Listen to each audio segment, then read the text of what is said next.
Lebad migao mar pur kod pith geto jopur mahewa 10,000 e bwo chenro machiwo kothe kod mbolea ma nengone yot e kinde ni ma jopur ikore mar komo.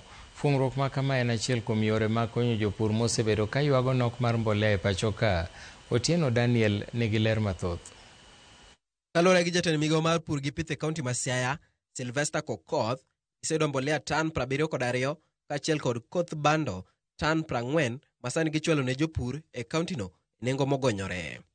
Oyango ni e bwo chenrono, bad migaono chiwo koth bando kilo 2 gi silings 400 ka kilo 10 mar mbolea gichiwo gi silings 600 kende. Pur mar higani wang'ni kaka sirikal mar nyalore ma Siaya nyocha wanyiewo kodhi mar oduma maromo tan 40.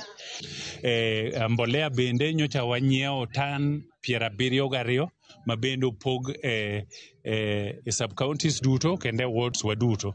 Chenro mar pogo ni jopur magwa kodhi kod mbolea ma gidhi tiyogo e puothegi e ndalo mag pur mar higa. Kokoth, ma olose kinde ma ochiwe kodhi e apis ruoth ma Karemo mayudore e sub-county ma Lego Usonga, okoni kopogore kod koth bando, bende gichiwo tan 3 mag bel, kothe mag pamba kaachiel gi tan 10 mag sunflower. Ruwa ni sirikand kaunti ma Siaya oketo omenda maromo milion 30 e chenrono. Mopogre kodhi mar oduma wapogo almost tan 3 mar kodhi mar bel miluongo na gadam.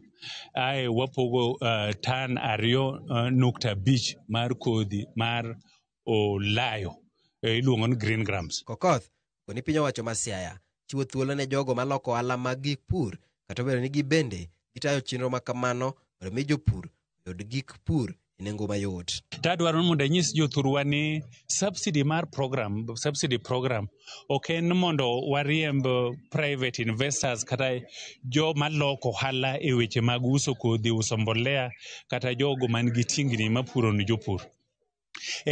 Wan kaka sirikal ka tingni wan woko kanyo to kodhi wa kod mbolea be wamiyo jopur e nengo man piny. To nyiso ni koro jogo mauso e agrovets kata mapuro nigi kod tingni ma obiro through private entrepreneurs go ok gon gi nengo man malo ahinya manyalo tamo gi dhi e puothe. Jopur moyudo fuong'ruok ma kama ohero kamano e piny owacho mar kaunti ma Siaya kuom sire ma kama, ka giwacho ni e kinde ni giyudo yot kotenore gi nyiewo gik pur, ka gisingo mar medo keto kenge eno ne Siaya obedo kod keyo mabup. Otieno Daniel Ouma, Ramogi TV.